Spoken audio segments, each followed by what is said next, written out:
here. The first panel today is going to be the roundtable on interagency partnering and coordination. So the leadership roundtable, this leadership roundtable will be about a 90-minute overview of how interagency partnering and coordination can further the goals and priorities of the ocean science and technology community. The way that we're going to do this is I've got three distinguished panelists that will join me on stage. We will be seated at the four chairs here between the two flags, not two ferns, two flags. No, I can tell who's on the internet now with watching. This could end up being our version of between two flags or between two ferns. I'll give a brief introduction of the participants.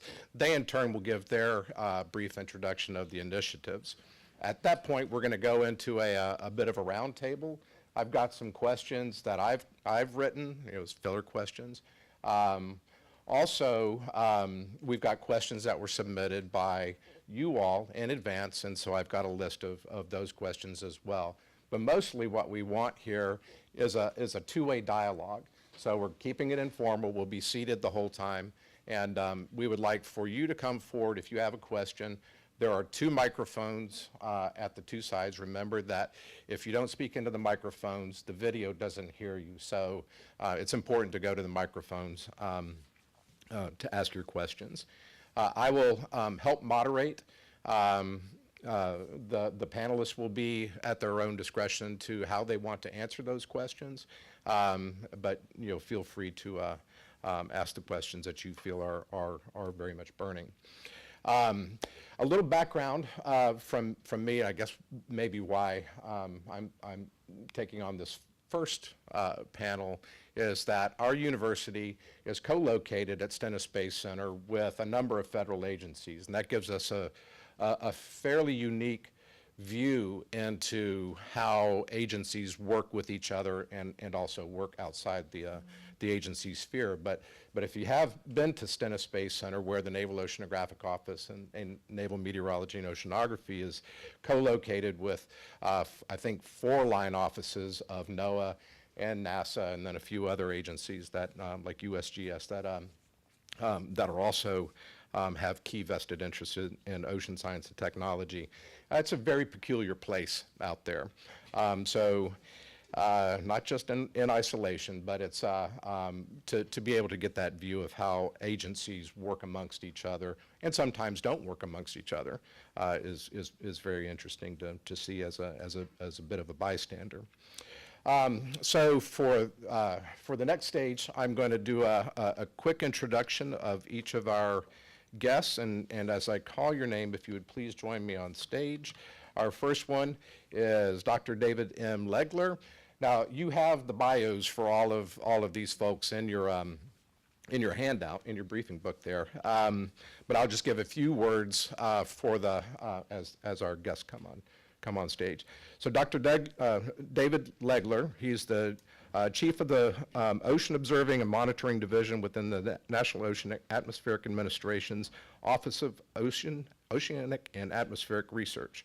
The division leads the agency's efforts to develop and sustain a global in-situ observing system for the benefit of NOAA and other stakeholders. Thank you for joining us today. Our next guest is Mr. Dhiren Babrat. He is the Director of the National Ocean Council and Acting Lead for the Ocean and Environment at the White House Office of Science and Technology Policy. He previously led coastal and ocean management initiatives as Senior Partner at Seaplan, an ocean science policy NGO in Boston. Currently serves as First Director of the NOC and led the development of the U.S. National Ocean Policy Implementation Plan. And our third panelist is Dr. Tom Drake, who is the acting head of the ONR's Ocean Battlespace and Sensing Development, one of the 6 science and technology departments at ONR. Dr. Drake's portfolio includes planning, execution, management of integrated basic research, applied research, the National Oceanographic Partnership Program, and has been on the leadership role with U.S. Navy Task Force Ocean. So welcome, Dr. Drake. So in order, I am going to sit down and pass the baton to each of you to to give a brief overview, and if you would join me in giving them a round welcoming applause as I leave them.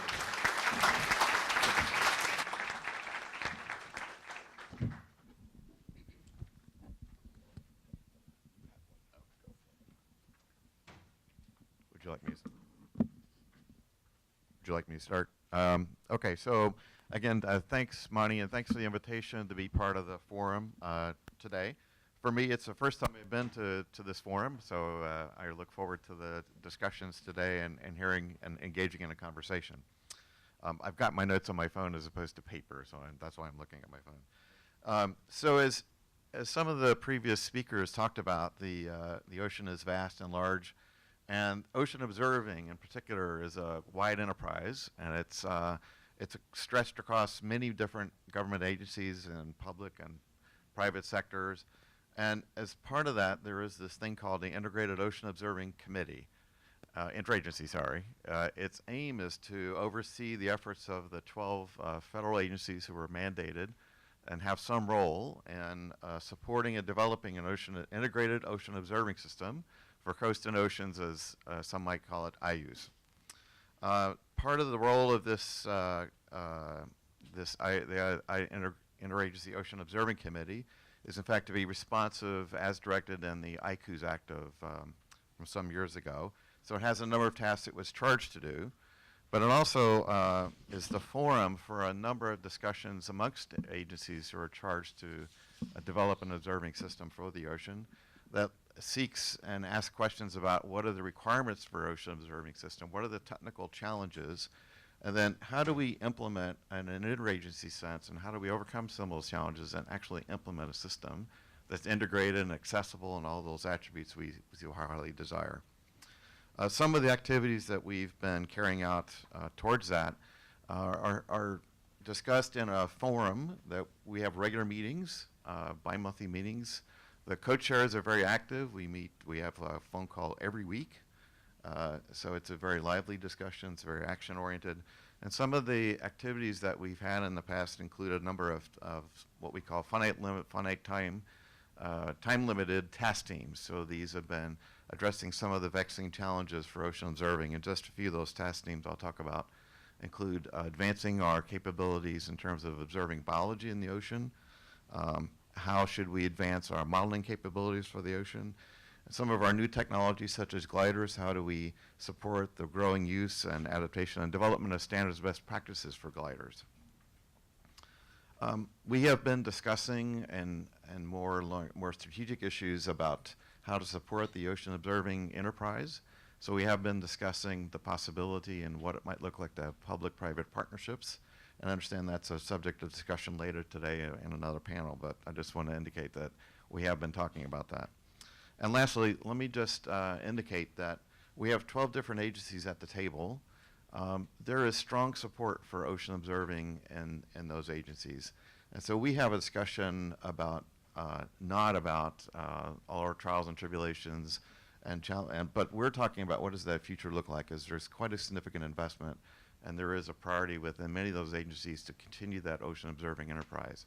So for us, it's we come to the table looking with a forward look and hoping to do better in terms of developing that integrated ocean observing system.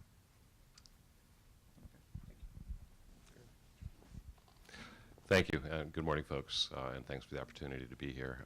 And John, thanks for the continuing great work of the consortium. My name is Darren Babbrod, and I'm with the National Ocean Council and OSTP. I'm going to provide a brief overview of the National Ocean Council as a refresher, mostly. And I'm going to come back to two things over the course of the conversation, I think, and in response to questions and discussion. One of them is that one is the proposition that the success of partnerships and agency coordination and collaboration is a function of context and motivation. And that may be something that's particular to us at the National Ocean Council, given our sort of unique circumstances, but I think that also applies broadly. The second is the sort of unremarkable observation that as we get into discussions of best practices and recommendations and how do we do business and how can we do business better, a lot of this is things that we all learned in kindergarten, right? It's based on fundamental principles of being human beings, right? Don't hog the graham crackers. Think about other people and what they care about, right? and no biting, right? So, you know, basically we can refine that over the course of the day, but if you revert to those, you know, you're going to be doing pretty well. So as a brief refresher, the National Ocean Policy was established by executive order in 2010 to coordinate those actions of the 27 departments and agencies with ocean equities, and to ground those actions with knowledge of the ocean system and commitments to its sustainable use. For a more fulsome description, I would refer you to John's quote from Admiral Watkins, right? So it was those interests, those equities, and those national objectives that the policy sought to address. Broadly, it sought to knit together those entities of the executive branch into a cohesive whole. It is not, as folks in this room know, the first effort in that regard. Others have been made across time, and I don't need to go into those. They may come up in subsequent discussion. The EO incorporated by reference the final recommendations of the Interagency Policy Task Force that described in detail how the United States government, working with states, tribes, and stakeholders, would organize its actions to accomplish a series of objectives. The policy also directed federal agencies to participate in regional ocean planning and to comply with regional ocean plans approved by the National Ocean Council. That planning process has really become, in many regards, the public face of the National Ocean Policy, both for better and for worse. And there are certainly many things that we can talk about in the context of collaboration, interagency coordination, and what it takes and what the limitations are over the course of the morning. The policy identified 9 national priority objectives to address those issues, created the council. Some key pieces, and I'm sort of speaking broadly and happy to go into more detail whenever it's appropriate. But for the purposes of this discussion, this audience, and this place, key aspects included the creation of principals and deputies level committees to provide strategic and operational direction, the creation of 2 interagency policy committees, the Ocean Resource Management and Ocean Science and Technology IPCs, respectively, to coordinate interagency actions that advance those priority objectives I mentioned. And I'll note that, as John referred, SOST is going to be coming up later. SOST has been dual-hatted under the EO to serve as the Ocean Science and Technology IPC for the National Ocean Council.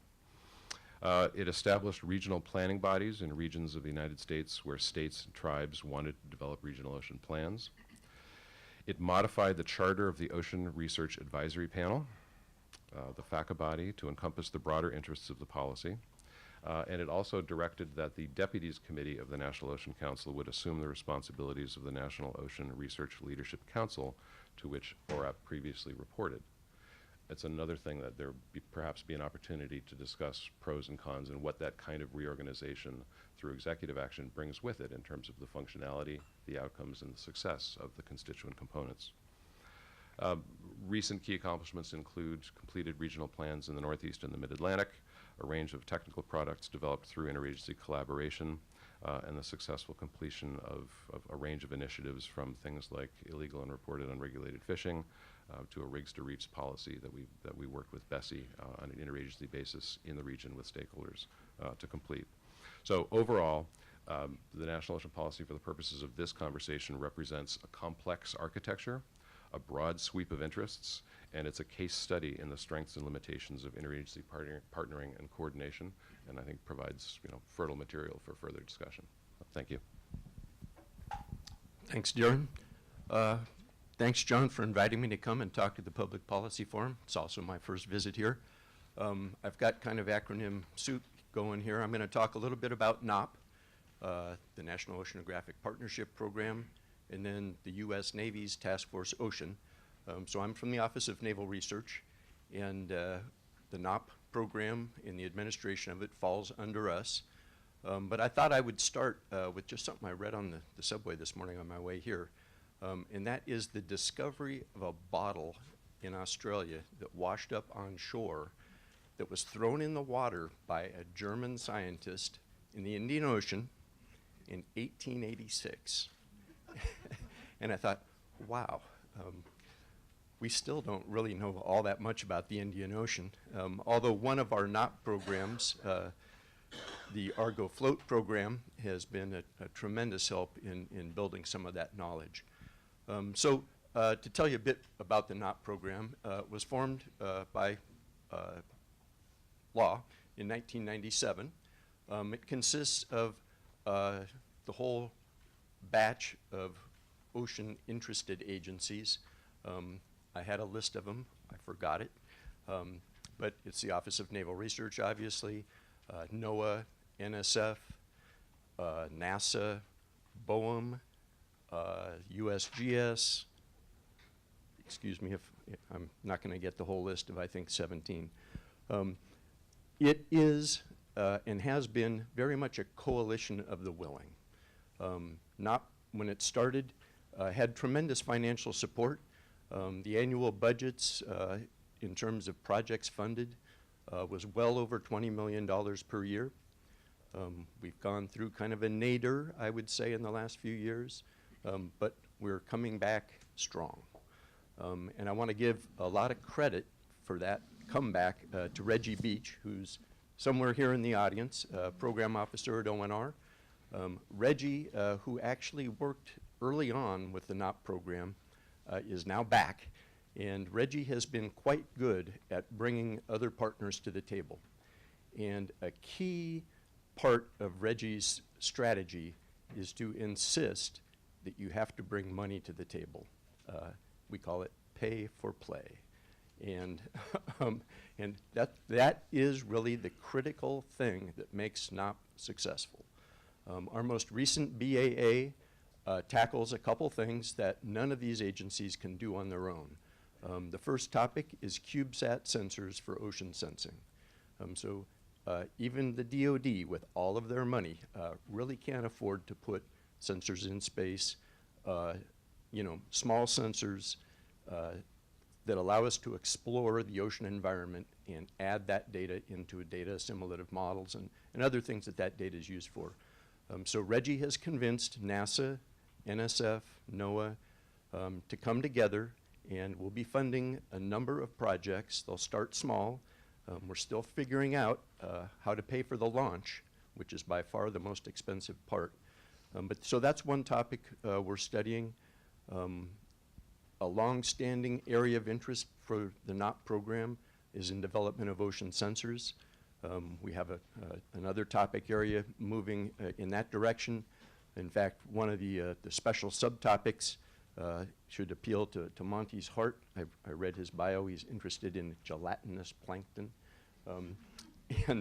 So we're looking at soft sensors. So these would be squishy things that are impervious to pressure and give us the ability to look into the deep ocean without spending a bunch of money on pressure vessels and other things that can survive the deep.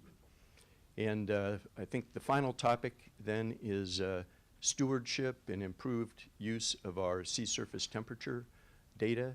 So of course that again is data that is of utility across the number of agencies that are out there. The total amount of money for this broad agency announcement is about $18.5 million over a 5-year period. That's a pretty substantial amount. I will tell you that ONR has an annual budget for NOP. We're the only agency that does. It's $8 million a year. And I'm here to ask you to put the screws on your other agency partners and try to convince them to come to the table with a continuous and reliable stream of funding so that we can pursue some of these partnership efforts. Okay, so now I'm going to take off my NOP hat, and I'm going to also request any NOP questions go straight to Reggie. And I'm going to talk about Task Force Ocean, which I think has got a number of people interested in the room. Task Force Ocean was stood up last March, just about a year ago, by the Chief of Naval Operations, Admiral Richardson. Admiral Richardson is first and foremost a sailor, but he's also an acoustician who has a degree from Woods Hole Oceanographic Institute. He understands ocean science, and Admiral Richardson asked Admiral Gallaudet, who at the time was the oceanographer of the Navy, said, "Tim, how is the Navy doing as far as ocean sciences? Are we keeping up?" And the answer is we are actually doing a pretty good job. In fact, we've commissioned the consortium to do a study for us, and some of their preliminary results indicate that The U.S. still publishes 2 times the number of scientific papers in the ocean sciences than other countries in the world. But if you look at the trends, we are slowing down and holding steady at best.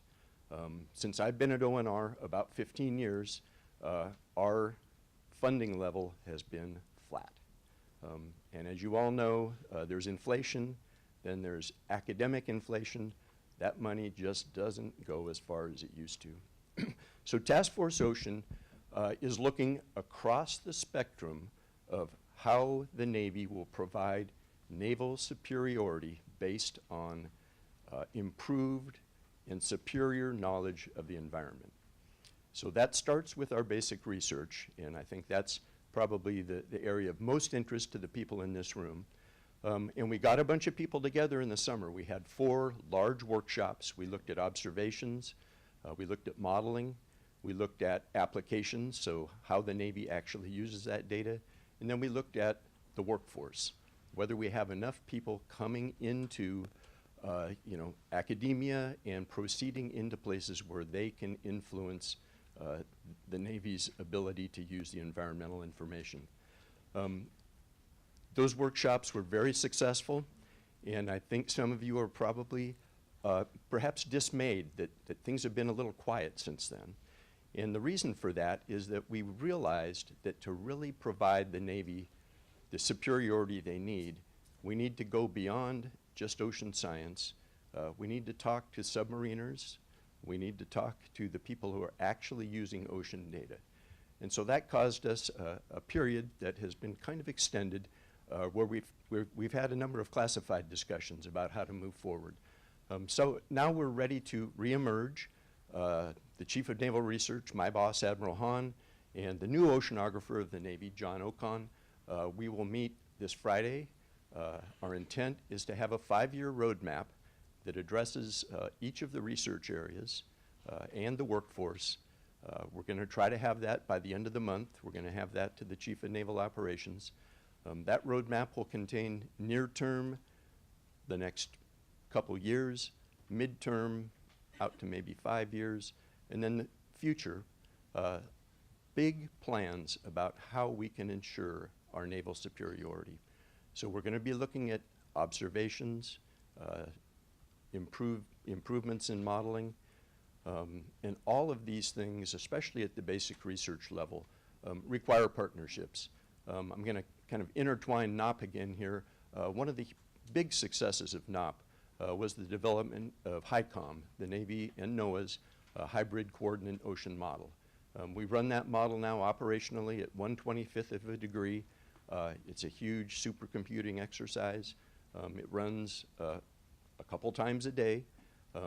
That was based out of pretty much a decade worth of work, collaborative work between NOAA and the Navy, and of course with contributions by the other agencies. And we certainly intend to use exactly those kinds of partnerships as part of Task Force Ocean to help push us forward. The Navy can't afford to do all the basic research it needs on its own. So I'm going to stop there and let Monty take over. All right, well, thank you. Let's give them a little round of applause just for giving a great overview. So I'm going to ask a question or two while the audience gets warmed up, gets their nerves to stand up and go to the microphone. So please, this is again a two-way conversation with our panelists. You have them here. They can't leave for another 60 minutes. I know you've got burning questions to ask them, so please please jump in. So the first question I have might be more for Tom and for David, and this is a little bit of a, hopefully not too much of a setup, because I don't want you to open up on your true feelings of your agencies. But you each work for, yeah.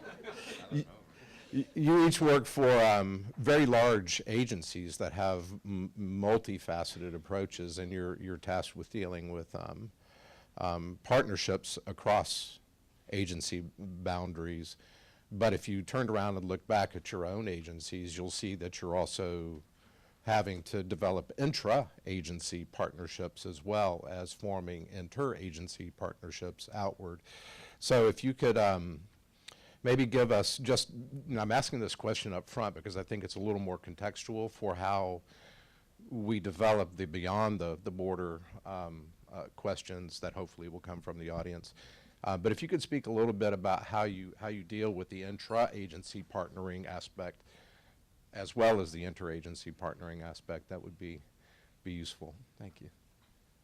Well, I'm happy to start off. Go ahead, because that's been a huge part of our development of Task Force Ocean, is bridging the gap, which can be large, between the science and technology community. And for those of you who speak DoD funding, that's the 6.1 through 6.3 basic applied research and advanced technology development. All of that is owned by the Chief of Naval Research. 6.4, which is demonstration dollars and above, are owned by the oceanographer of the Navy. And taking science and technology results, which we have, I think, a pretty nice portfolio of things we've done over the last 20 years, and transitioning those across what is often called the Valley of Death into operational use by the Navy is probably one of our biggest issues. And it's something that Task Force Ocean has caused us to look inward about exactly how do we do that. How can we make that better? And I think there's a lot of room for improvement. Now, once you have these capabilities in the hands of the Naval Oceanographic Office, that still doesn't mean that they're getting far forward. For example, we've looked at a number of vignettes, and one of them is our submarines. They operate far forward. They do not communicate. So if you have a great result from your 1/25th of a degree global HICOM, you can't send that model to a submarine. So how do we do that? Well, that involves understanding communications between the Naval Oceanographic Office and FINMOC, to submarines, to the commander task forces that are located forward. All of those things have to work for our basic research to move into the warfighter's hands. And that's a huge challenge, and that's one of the reasons why it's taken us a bit longer than we anticipated to get Task Force Ocean together, is because we have to work these intra-agency partnerships to make the whole thing work. So yes, we do have a large organization. NOAA has 13,000 employees. And I think the intra-NOAA partnerships, if you will, again, just like for the Navy, those partnerships and that collaboration that has to happen to serve our mission is also critical. And I think the mechanisms are diverse. We have NOAA is aligned in line offices, so we have line office for weather and research and many other lines. And so we have mechanisms for conversations across those line offices in pursuit of oftentimes the services and needs across NOAA. So for example, we just had a workshop last week talking about how to extend weather predictions out to weeks 3 and 4, and asking the question, so how does NOAA work across its organizational structure to address that need? So there are opportunities to do such, and part of that conversation is how do the ocean observing fit into that. And so I think it's those kind of focused conversations on a particular topic that help us. And I'll also add, I think the interagency process also helps and motivate us to address these broader questions, that it's not just a problem within NOAA or a challenge within NOAA, that there is an interagency context for addressing these larger problems. And that again, brings more of NOAA to the table to address some of those kinds of conversations. Thank you. Okay, do we have audience questions? I'm going to keep going with, we have some submitted questions. Oh, do we have a?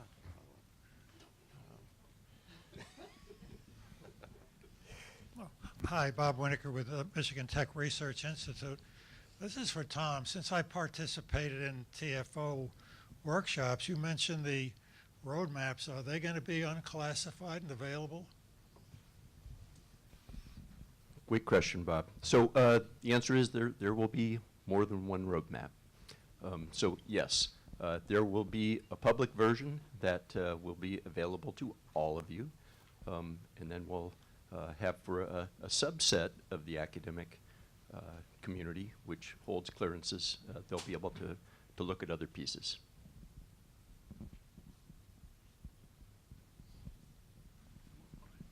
Right. So, Brian Taylor from Hawaii. To David, so within NOAA, if the area of interest is the coastal zone, you have a lot of different programs. NEARS, Sea Grant, IUS.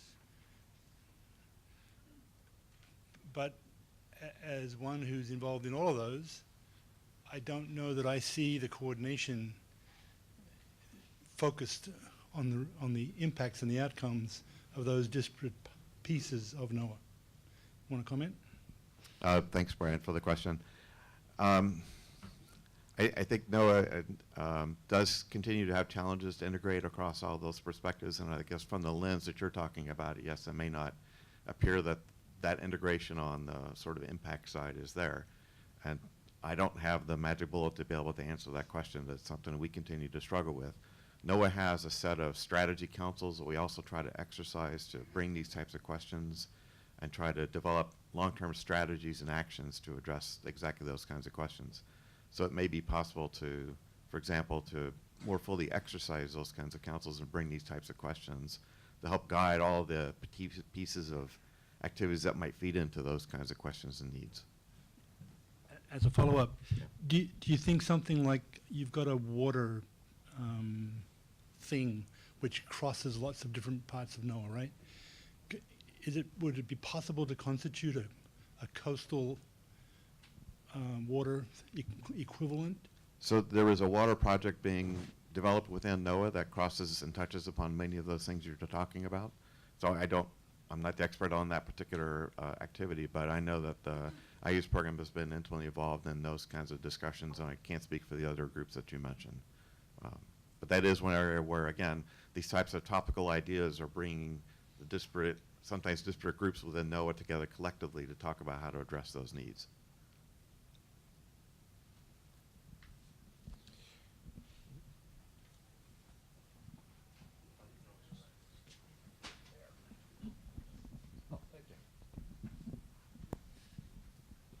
So with ocean observation systems, you do a pretty good job getting the physical parameters, but where we need a better understanding is what is the impact on the changing environment of the biological communities. And often the agencies that have mandates for, monitoring marine living resources and healthy oceans, a lot of the resources tend to be devoted to reactive situations to deal with mandates and so forth. It's a little bit more of a challenge to be proactive in terms of the infrastructure 5, 10 years down the road. And you mentioned the Valley of Death. We have a lot of Bill Michaels, NOAA Fisheries. Yeah, that puts it in context, yeah. So, but we have a lot of partnerships for R&D. We obviously have a lot of operations for monitoring, the biological component. But our challenge is that Valley of Death. That requires additional funds to do the calibrations and transition, alternative platforms to augment research boats. We know we're going to have a reduction in research boat time in the upcoming decade. We know that. And the question is, with the partnerships, academic, private sector, government agencies, how do we enable that transitional component? Historically, the government, they maintained surveys, they dealt with the calibration of new technologies, but clearly the partnership's increasingly more important. How do we enable that that transitional component, especially for the biological component.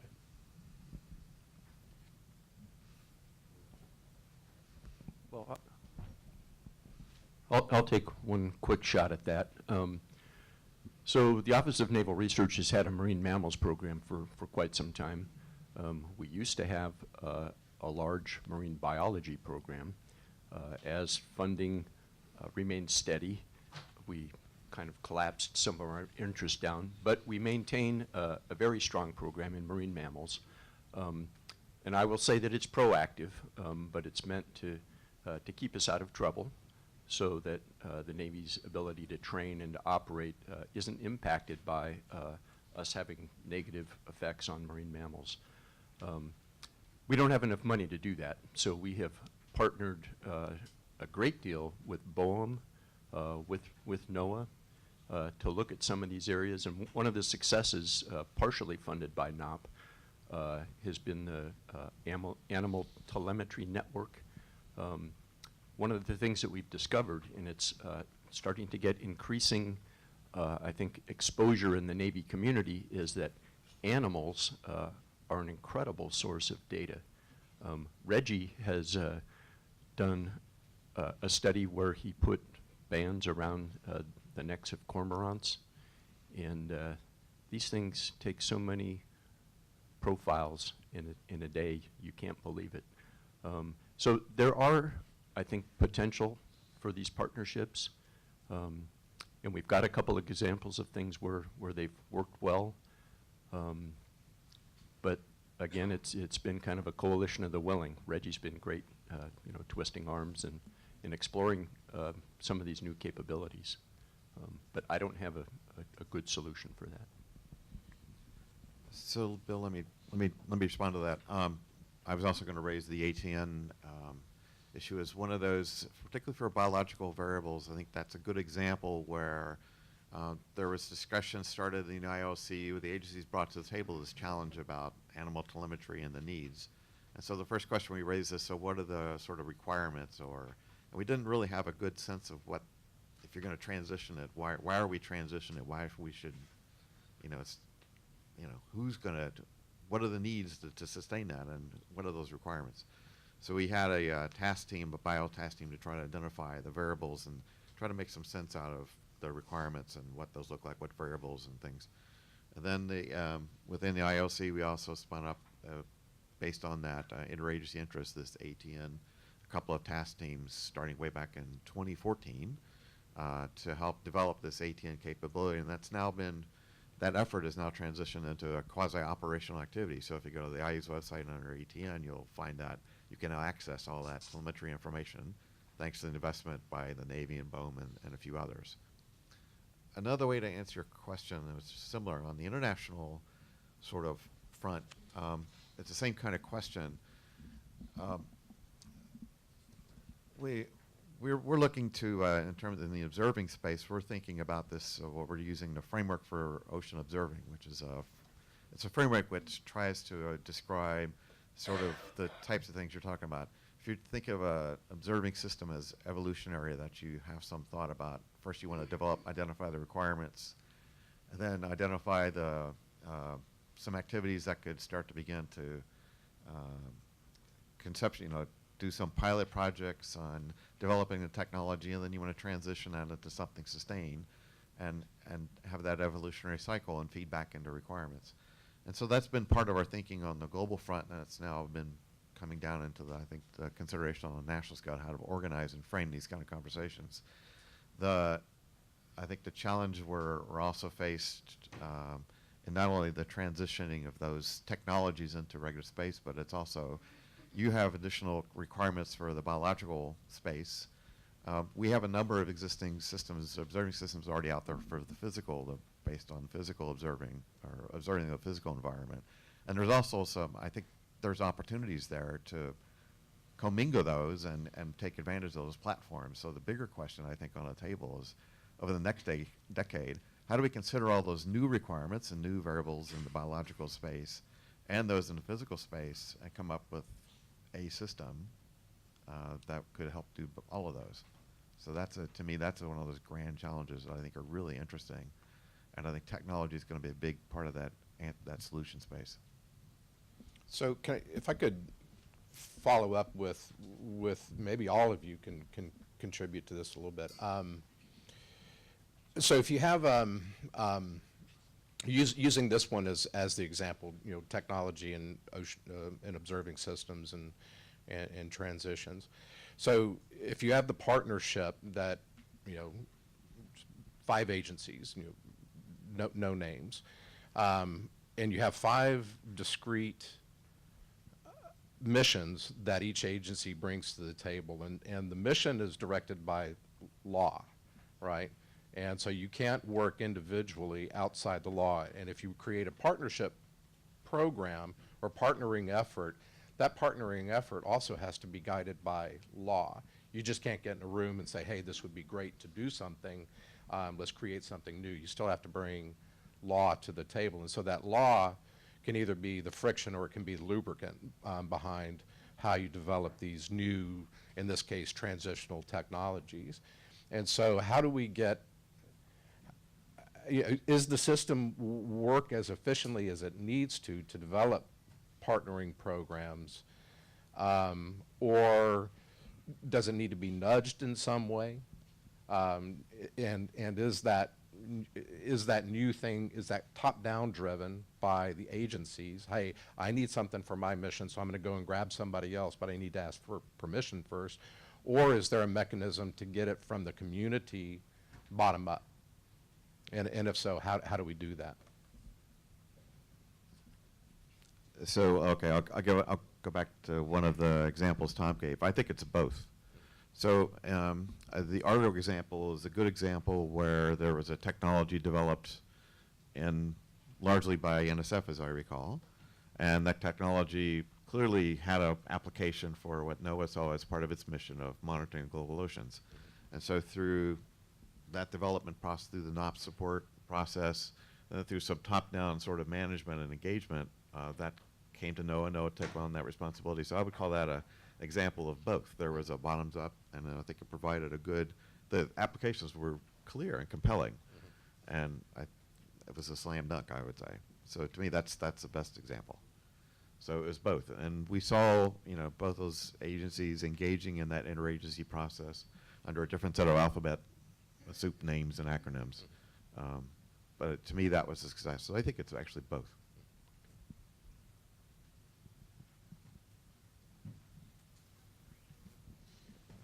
Either we have somebody leaving or they're going to ask a question. Yes. Hi there, I'm Lauren Linsmeyer. I'm a Sea Grant Fellow working with the Senate Commerce Committee's Subcommittee on Oceans. And my question is, with these interagency partnerships and programs and public-private partnerships that are really built upon the research and there to stimulate further research, how do we ensure data quality in addition to avoiding privatization of data, ensuring that it's publicly available? What was the first part of the question? I'm sorry. Ensuring data quality. And then also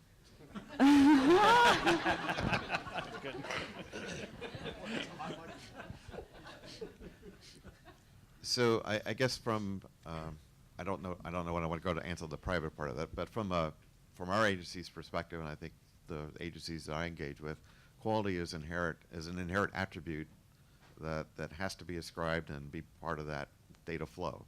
So we don't generate or want to distribute data that don't have some kind of known quality attribute. So we have experts, maybe scientists, maybe others, who are engaged regularly in that delivery and development of that information to ensure that that quality is tagged to that data. The private, I think that's an open question. It's an interesting question that we've often raised, particularly in the context if you need, it's application specific, I would say. For some applications, quality may not be so important. You might be able to tolerate some level of uncertainty or a higher level of poor quality. Whereas other applications, so for example, in the world that I live in, for climate, that data quality is inherently important, and it takes a lot of effort by people with specialized experience to develop that. And whether you can find that in the private sector or whether the private sector is even willing to go there, I think is an open question. I'll rapidly jump in on both. On the data quality piece, the example I would use is one of the real strengths of the work that folks have done, agencies, academia, researchers, states, coastal managers, working as teams in the regions, has been the development of data portals in the Northeast and the Mid-Atlantic, and I commend those to folks who haven't spent any time with those online. And the data portals represent a concerted effort to accumulate and represent as much marine life data and human activity data as possible to serve as the basis for government regulatory and management functions, but also to inform the research community and to inform private sector planning and management and operations, right? The portals acquire a range of information of varying levels of quality, whether it's data that's been pulled out of OBIS or whether it's data that's being presented by a stakeholder group, right? So one of the challenges across the board is ensuring not that there's a comprehensive standard level of information applicable to all, but that the QA/QC and the level of quality associated with each of those pieces is very clearly represented, and that the limitations associated with those are also clearly represented in what kind of purposes they can serve to accomplish and which they're really inappropriate for.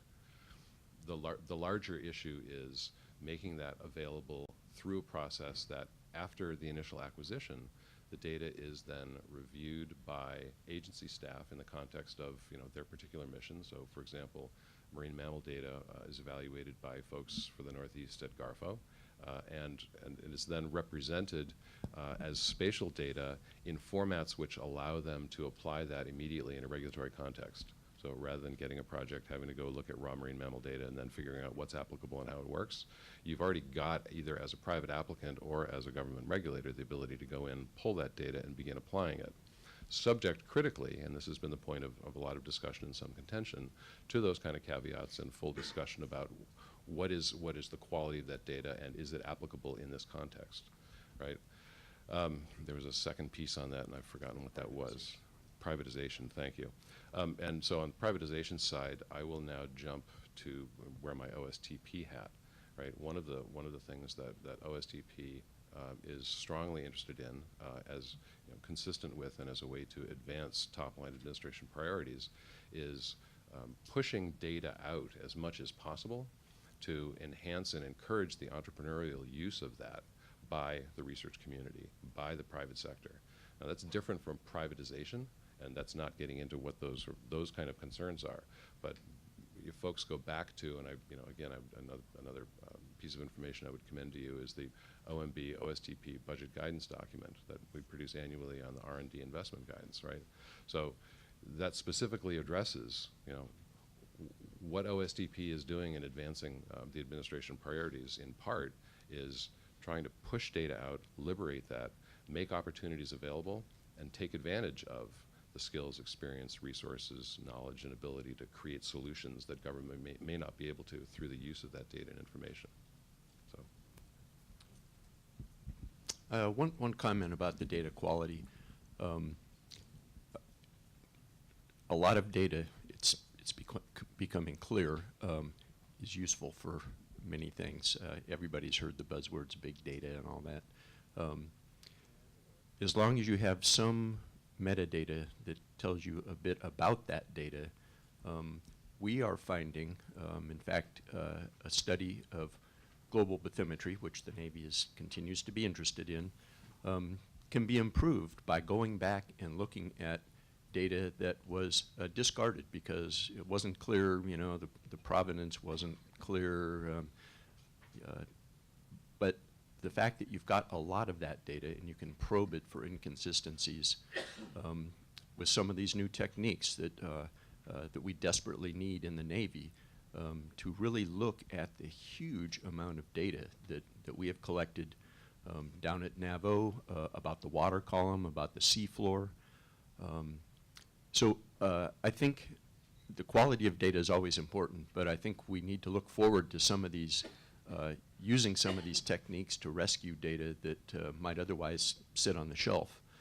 The privatization question, that doesn't exactly come up for the Navy, but there are times we gather data that we don't want out on the open market. And that's something that we really have to struggle with because, you know, we're in the game to be better than our adversary. And if we put everything that we gather out in public, well, then we've lost some advantage there. Now we have to be very cognizant of the fact that the academic community, the coin of the realm is published papers. And to publish papers now, you need to produce data. In fact, you may even need to produce computer code. So we are struggling with these issues. We don't have any answers yet, but it's something that we're thinking about an awful lot. And if any of you have any great ideas, I'm all ears. If there are topical follow-ups from the audience, just raise your hand, and if you just stand up and speak. And I don't know if did you have a quick follow-up on?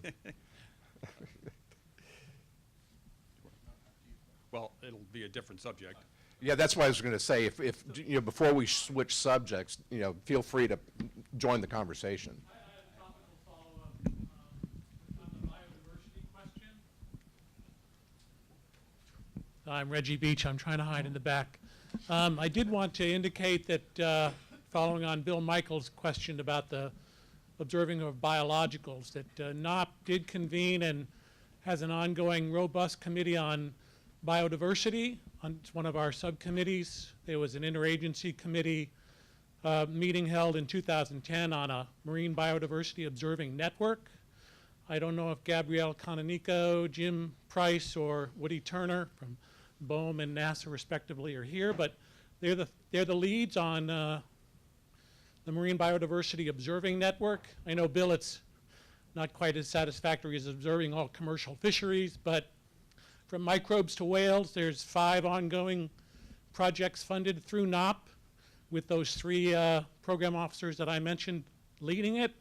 They won the Excellence in Partnering Award last year. If you go to the NOAA website, you can read all about it. It's one of the more robust subcommittees that's ongoing within the ocean community. Money to Tom and Brian Taylor again from Hawaii. The bathymetry question, right? So Larry May is not here, but you've probably all seen his paper, the partnership with the Nippon Foundation and JEPCO and trying to map the seafloor of the world's oceans. And the Navy has done a lot of that. The academics are trying to do more of that. Private groups that, I mean, how do you see the agencies, and particularly your advantage issue over foreign partners, how do you see that playing out with respect to bathymetry?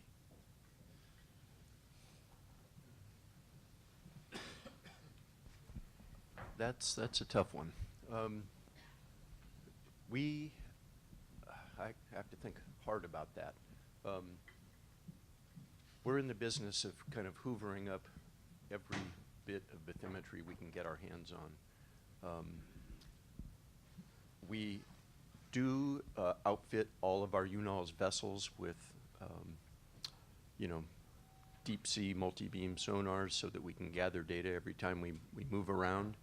The issue of gathering bathymetry, IDO&R, we don't gather bathymetry except as kind of a sidelight typically. We know how to do it, we study how to do it, but that's really the job of the Naval Oceanographic Office. They have a number of ships, and they are charged with gathering that bathymetry. The oceans are incredibly, the ocean and the ocean floor are incredibly undersampled. I'm kind of probably preaching to the choir here. I think we might have 15% of the world's oceans well mapped. So that's a continuing problem for us. And, we still have near misses of, vessels running into things. So we continue to think about it. I'll need to give that more thought. And it's one of those topics where we need more bright ideas about how to really flesh out the rest of the ocean as far as the bottom bathymetry. I think we have a couple more. more follow-ups up here. Sorry to butt in. I hope this is on point. My name is Link Bloomfield. I'm a former foreign policy official affiliated with the Nonpartisan Stimson Center. On the issue of partnerships and funding your programs going forward, I haven't heard you mention the international scientific community or foreign governments, and I may be misinformed, but am I right that at least on some of the ocean sampling and sensing, there are foreign stakeholders? And my question to you is, who are they? Do they have a voice in shaping the data plan going forward? Do they have a voice in perhaps helping to supplement the funding going forward? Thank you.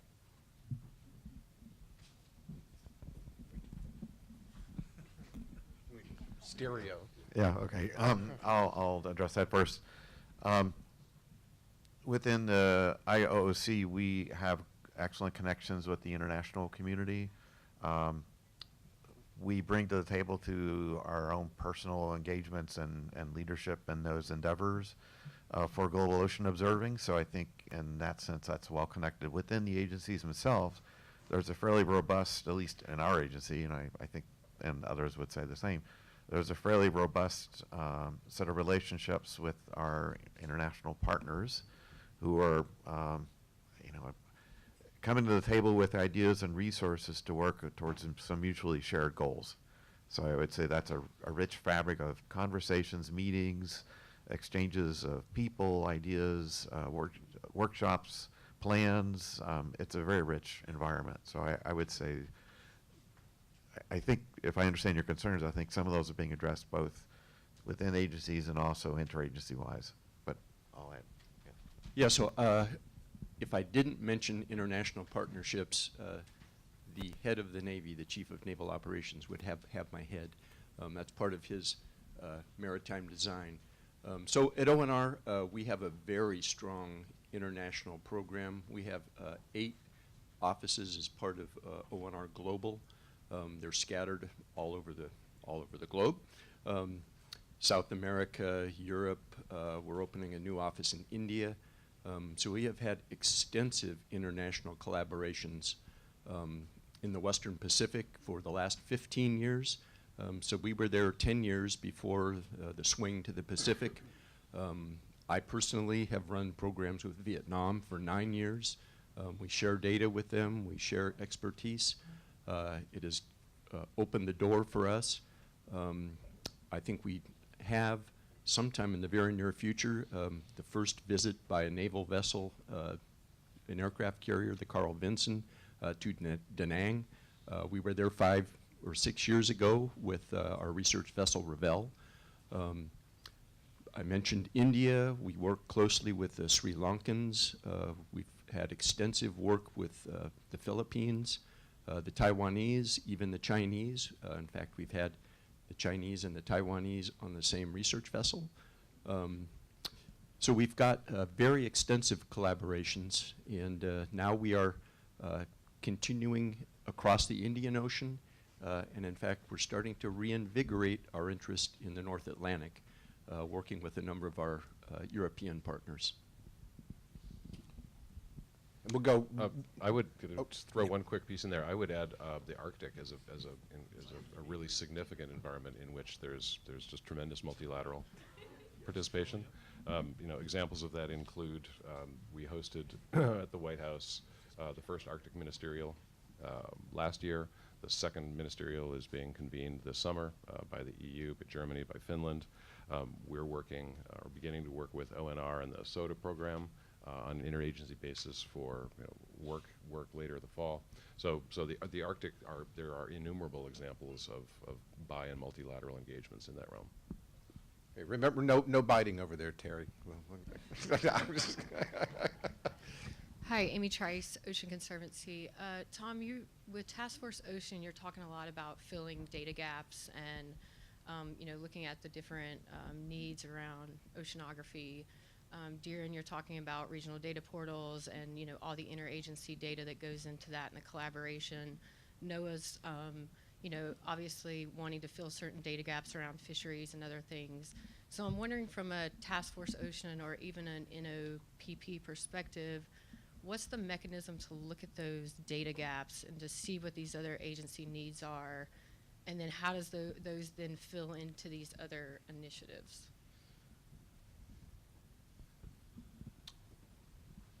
We have, I think, a series of not just data gaps, but really understanding gaps that we try to prioritize, and we work our way down that list.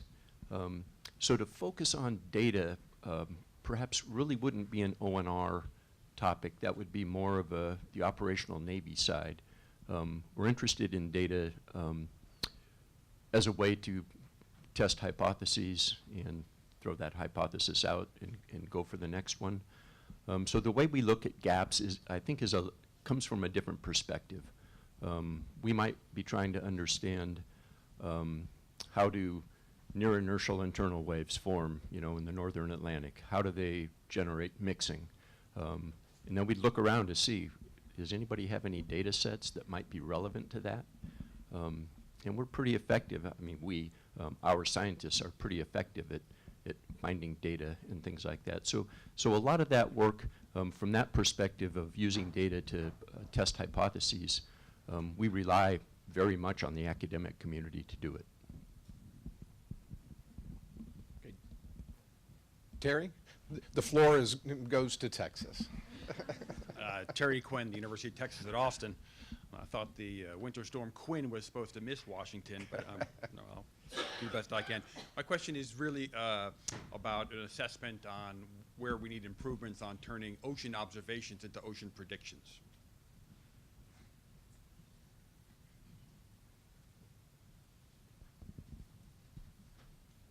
That is one of the reasons we exist, is to fully understand how we can take an ocean that is incredibly undersampled and assimilate that data into models and use those models to predict what the ocean's going to do at scales, down to hours or even less in terms of, submarine tactics, to seasonal scales. So we have been working across those time scales in particular to look at prediction process, trying to understand what is the art of the possible. I'll go back to that big data problem that I mentioned. We have huge amounts of data stored away, probably exabytes, if I were to guess, of ocean data in the form of model output. We have yet to use these new analytical techniques to look at that data and see what it can tell us about some of these timescales that so far have really eluded our ability to predict. It's only been, 20 years maybe since we figured out what El Nino was, a little longer than 20 years. Madden-Julian oscillations. There's all kinds of things that come up, and there are certainly longer time scales that we basically have no observations. At least we don't think we do. So we've got a number of programs in both our physical oceanography work, our Arctic and global prediction work, and marine meteorology, where we're all trying to kind of get right out at the frontier of those problems. I can tell you a heck of a lot more about that, or you can check our website and get details. So let me add a little bit to that. So yes, we've also been discussing this modeling, assimilation, all that breadth of activities that is required to take those observations and make them into useful, not just predictions, but actual products that people can use. And the IOC spun up a modeling task team a few years ago, generated a report with some ideas about how to advance that enterprise, if you will. That report sits at OSTP waiting for that final approval. But some of the ideas are out there, and we can point you to some of those resources about what some of the thinking is.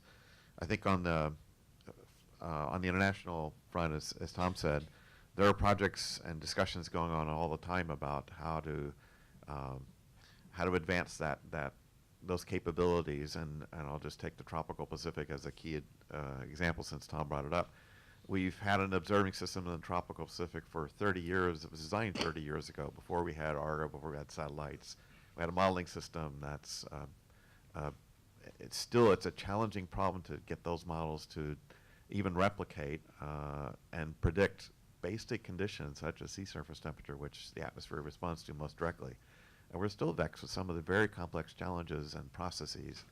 And so there are efforts ongoing in the research and enterprise to help address some of those questions, to advance modeling, to advance the observing so we can get better predictions.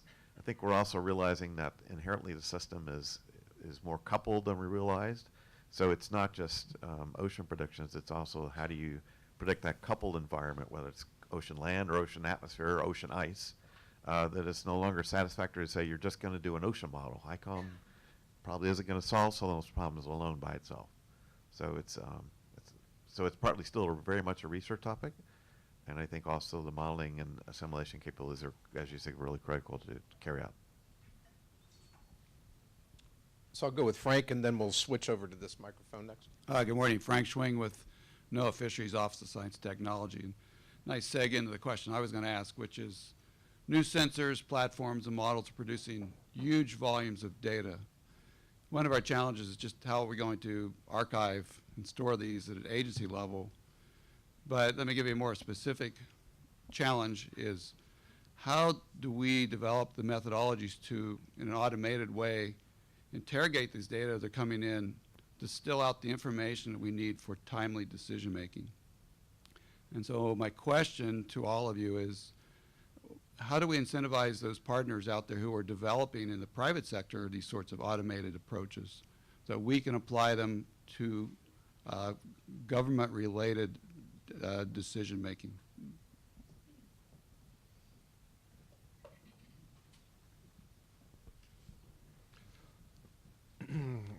On the dry side, that's something that OSTP is spending a lot of time on right now. Just for context for folks, our senior political, Michael Kratsios, is a deputy assistant to the president for deputy assistant to the president. He's also OSTP's acting director, and he and his team in the chief technology office shop are engaged strongly in as one of the principles by which we're looking at how do we clear the lane, how do we push data out there, how do we make it easier for the private sector to be able to engage, how do we identify and liberate data that exists across the board as a first batter, whether it's being, before we even turn to that which is being generated in huge volumes, and then put that in the kind of context that you described where you can apply machine learning, advanced analytics, and new opportunities to have those communicated. It's also related to AI. There's just applications across the board. One of the conversations that we have frequently with Michael is, you're doing great stuff, but remember there's a whole wet side to the world, right?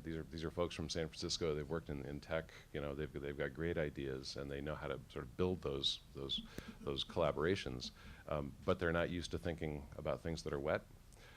We have recently brought in, for a couple of conversations, John Middleman from the Naval Research Lab, some folks from NDA, folks from NIMEO, to have that beginning kind of conversation on the wet side, particularly thinking about application of machine learning, and as we pull data out and as data is developed, how can we do what you're doing? So I don't have an answer to your question, but it is something that's foremost on our minds, and it's part of the priority under the tech modernization umbrella that is guiding CTO, OSTP, and I think across EOP and the agencies going forward. And I will chime in as well and kind of throw a forward pass to one of my colleagues here, Commander John Marburger, who's at DIUX, the Defense Innovation Unit Experimental. Did I get that right? And what John and DIUX have been charged with is providing access to a lot of this new techniques to the DoD, and we're in desperate need of learning how to deal with the data that we gather. We have all kinds of satellites. I would hesitate to guess the rate at which we gather data, but I would bet that it's like in the terabytes per second. We have no idea how to deal with it, and we need help from the outside to do that. The CNO has recognized that artificial intelligence is what he calls a universal enabler, and we need to, get into it. One quick follow-up, and then we'll move to the next question.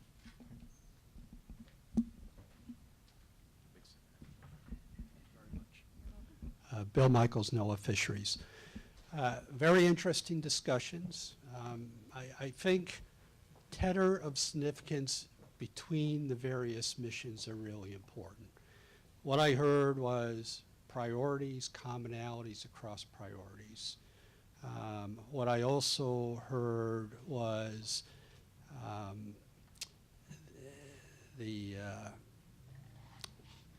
commonalities, but your noise is also our noise. Fish schools are annoying to you and can be very important to us. So, and also your point I think is really important. One agency may not have mandates, but the ties to mandates of other agencies can help build that justification. For example, NOAA Fisheries, we have surveys fixed in time and place for decades, and yet those populations are shifting, and we need to address that increasing spatial uncertainty. And clearly there are other agencies that would benefit from understanding what's happening from that time series over decades, that scale. So I think in terms of building the justification, tethers of significance, it's important to keep those different points in mind. Yeah. If I can just have a quick response to that noise. I've been trying to do away with the concept of noise. Everything is valuable. So instead of thinking about trying to pick a target out of a sonar return and trying to get rid of all that other stuff, we need to learn what all that other stuff is. And so that does open up, I think, a lot of opportunities for us to go back and look at ambient noise measurements, fish can make a lot of noise. Everybody knows marine mammals speak to one another. There's all kinds of sources of this, quote, noise that we want to turn that into signal. So I think there's a lot of opportunity there. Very good point. Hi, Grace Ferreira. I'm a Sea Grant Canals Fellow in the NOAA Fisheries Office of International Affairs. You all spoke a little bit about the identification of the need for these committees and kind of the history of them, and I'm wondering about their structure and how they were designed kind of to fulfill those roles. And I'm wondering if you could speak a little from your place of experience with these councils about how any kind of committee aimed at improving collaboration and communication either within or between agencies can be designed to maximize their utility and efficiency. Does that make sense?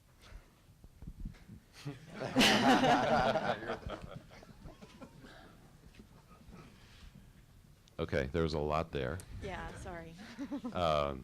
So brief description of the components and then the how. Yeah, I guess how their structure was designed, kind of. Okay. So speaking, using the National Ocean Council, it's really at base an exercise in federalism. So you've got coordination internally within the federal government. You've got coordination between the federal government and state government and with federally recognized tribes. You've got other kinds of coordination which are equally important but not governed by things that come with those other examples with the broader stakeholder community. You've got sub-regional governments. So you've got lots of different interests. I talked earlier about sort of context and motivation. Each of those, when I was interviewing for the position way back when, they asked me the question, a similar kind of question, and said, you work at the state level. I spent a lot of time working coastal issues in Massachusetts. You do a lot of work at the state level.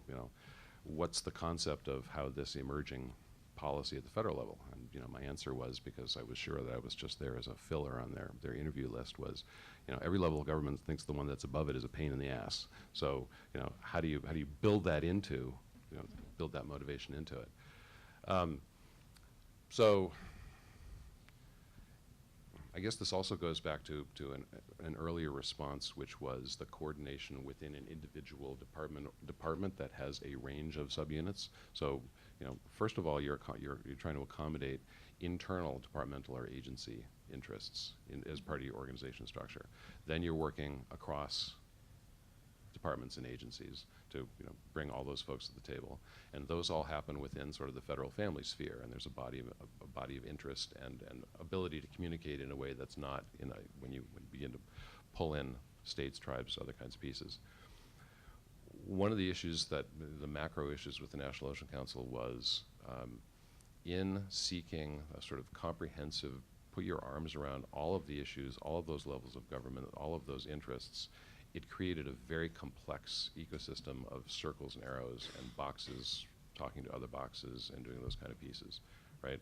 So one of the takeaways, I think, for me and for us as we look at this going forward is, how do you simplify to accomplish the sort of essential interests and achieve addition by subtraction, right?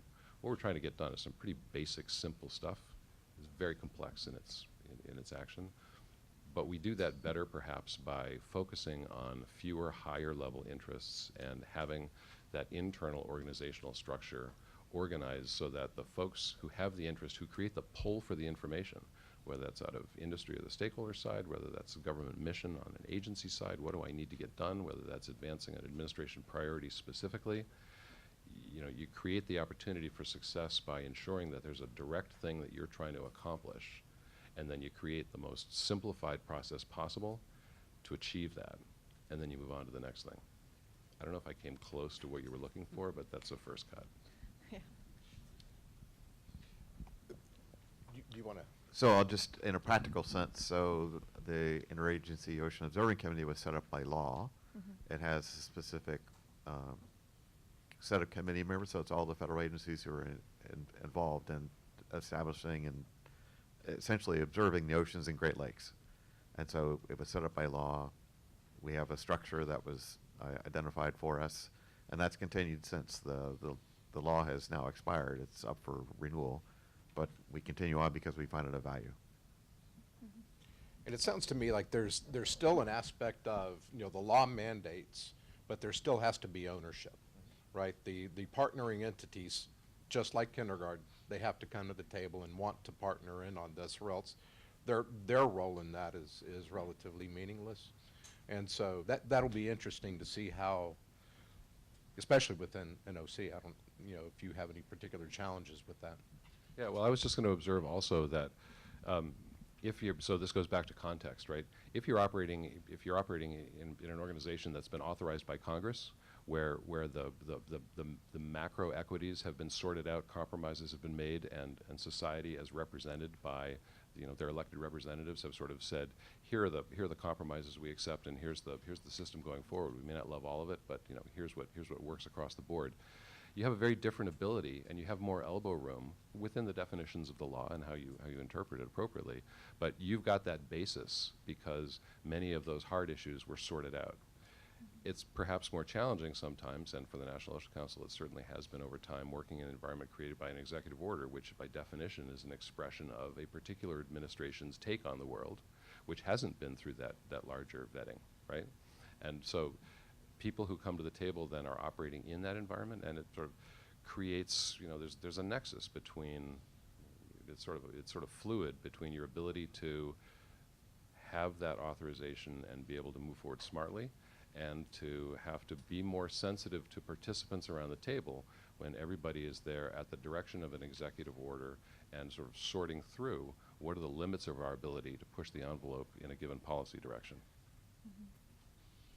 Okay, thank you. We've got about 12 minutes left in this cycle, so I want to make sure I get both of these last two here. So Ruth.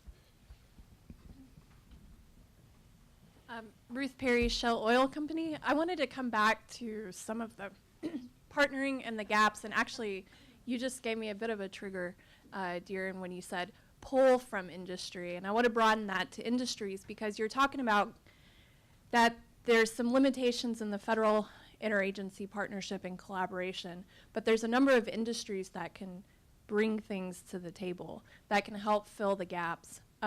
Ocean observing is an obvious one. So if you look at executive orders, funding cycles, staff transitions, 3 to 5 year type momentum, and you always have, you know, moving targets, but you have a number of other ocean users that have more sustained capacity. They're out there working. And so what I'd like to kind of hear about this is there's some agencies that have done this well, BOEM, the Navy, who've worked with private partners very well, NOAA on the science side. Obviously, there's regulatory hurdles and some mandates that create complications, but from an interagency perspective, how can you improve on the private industry side and get them to the table? And you talked about, David, at the beginning, the next 10 years. What if that next 10 years is looking at some of these gaps and figuring out how to fill them in private? The National Ocean Policy, while it was good in intent, really didn't include all users. So there are some significant gaps there, but maybe those are opportunities for improvement and also helping to push forward some of these interagency opportunities or some of the struggles in the interagency side. So I'm curious to hear a bit more about the private opportunities and how you might build on that in your respective interagency discussions. Yeah, that's a great question. I don't know that I have a strong answer to come back to you with, Ruth. I think, as I see it at large, I think the kind of engagement of the private sector I see most productive is down in the agencies, often at a program level. I think at the interagency level, we've been talking about how to engage this, but it's been a conversation, and I can't really say that we've come up with a magic answer. But I think you raised a number of points and motivations for us to continue that conversation. And maybe that's something that the public-private partnership group, which is coming next, I think, or this afternoon, can perhaps take up a bit more in depth. Yeah, I think the reference to this afternoon is great. I would also say a couple of things. I mentioned earlier the OMB OSDP budget guidance memo, and again, I would go back to that as sort of high-level policy that the administration provided to the agencies, and it explicitly directs, right, empower industry participation, right, make resources available that government produces, engage their ability to solve problems, and enhance their ability to participate. Part of that is also removing barriers to private sector research, academic participation in that process, right? Whether that's administrative, regulatory, whether that's agency culture, right? One of the things that we, so part of the National Ocean Policy was the National Ocean Policy Implementation Plan, you know, a number of interagency actions, you know, over a number of years with products identified. One of the challenges sometimes is that a lot of this is sort of pile of paper on folks' desks because it falls under other duties as assigned, right? Agencies work to advance their missions, and sort of cross-silo, you know, activity is sort of the challenge that we're all addressing here. I'll also note as an aside that I was corrected the other day, agencies don't work in silos, agencies work in cylinders of excellence. So that's that's an important distinction. I'll take that back to my company too. The last piece is, as we're thinking about ocean policy moving forward, you know, there's a strong recognition, you know, and over the course of the 10 years that we've been engaged in some form of conversation around what became the National Ocean Policy, including the informed participation of Shell and others. The ability and the effectiveness of engaging industry stakeholders and partners in the process has been a challenge, right? We talked earlier a little bit about ORAP and the Federal Advisory Committee. That's something that clearly needs attention. The ability for outside folks to be able to participate more directly and more substantively, both on a regional basis and at the headquarters level here, as we're having sort of high-level interagency conversations, is really important. I'll just complete the circle there and come back to the sort of the overall ethos of that budget guidance document, which is get behind that concept, support it, and I think you're going to start seeing pieces roll out that are directly responsive to what you're describing.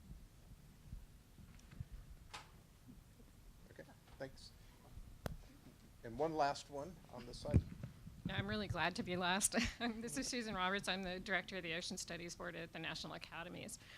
And my question is really looking at that slide about the power of partnerships. It's something we've been talking about for a while, and I'll go back to 1992 with the Ocean Studies Board report, Oceans in the Next Decade, Oceanography in the Next Decade, which called for partnerships, and I guess was to some extent helped Admiral Watkins take that case to the Hill for to establish NOAA. And we've certainly had discussions in more recent meetings and some of our studies. So given the community we have in the room today, what would be your call out to us? What can we do to help you strengthen these types of partnerships? And you can direct it to the Ocean Studies Board too. Bless you for that question. I'll jump in quickly and then pass the mic. We are looking for opportunity. So I described earlier, talking to Michael, all the things that you're thinking about in OSTP land on the dry side has a wet side, right? So I was talking to Paul Gaffney and looking at the Gulf of Mexico Ocean Loop Current study.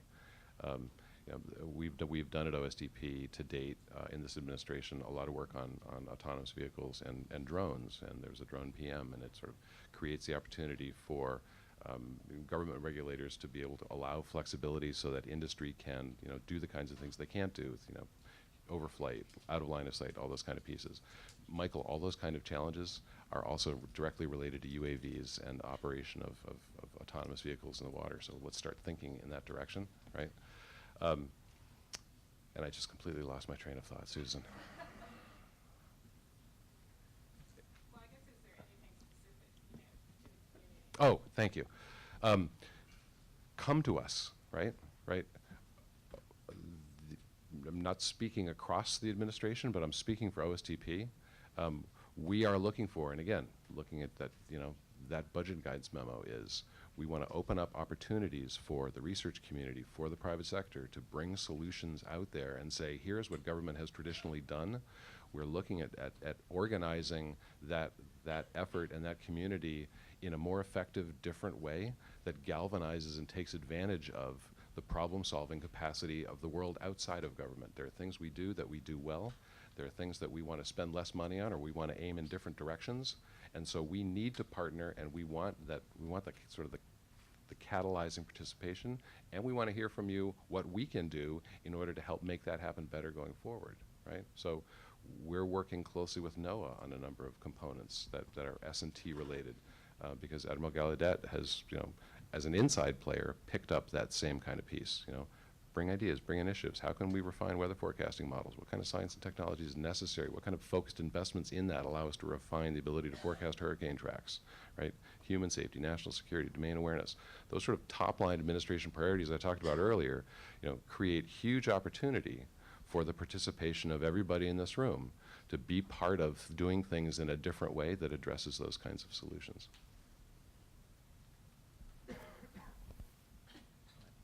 You have time for one more? Hank. Maybe. One quick one, Hank. Quick. It's got to be a good one, though. Hank Loeb, Seven Marine. I just want to ask you what the biggest obstacles were. Are they cooperative consensus, budget, other things? Is there any couple things that stand out for your sort of greater or further success in the future?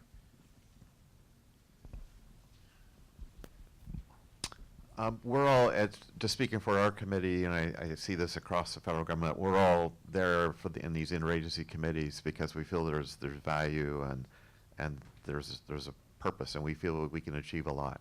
Where I think so there's a willingness, and I think there's a lot of passion for what we do. I think we're all a little bit limited and hesitant often in times of budget uncertainties. Not that we have a lack of budget, just budget uncertainties, and maybe I'll just leave it at that. I would just chime in that I think I'll speak specifically about NOP, and that is that while much to Reggie Beach's credit for getting folks back together, A lot of it has been personality driven, and I credit Rick Murray for coming to the table for NSF. You know, we've had people who just by sheer will and you know, good intentions have brought money to the table, and it always boils down to money. I think one thing that would be useful would be to kind of codify the process so that it is removed from you know, just the strength of personalities, which can be really effective and have been effective. But without a process, as people move on and their successor moves in, if there's not some overarching direction to keep that partnership going, it may go away. And Tom talked earlier, mentioning a couple of times, Coalition of the Willing. There have been times in the sort of sprawl of work that I, you know, was thinking, Jesus Christ, I would take a coalition of the apathetic, right? I'm just, right. So one way that we're addressing this as we think about the policy going forward is fewer, more core issues for which there is demonstrated pull, and we need and want to get that done, right? Across a sprawling landscape of priorities, it's harder to sort of maintain what Tom just described. And by keying those more directly to outcomes that are central to agencies' missions and that by definition require interagency collaboration to accomplish, you're able to drill in. It sort of cements support from top to bottom, bottom to top, and it allows you to sort of work more constructively and effectively. Gentlemen, thank you very much for being here. I very much appreciate the time that you spent with us today. Clearly you need to take this show on the road. More importantly, I think in this format, which I do think works, there should be a vote for who has the best socks at the end of this, because you're sitting up here with your for 90 minutes with your socks showing. So, but thank you very much for the time you spent with us today.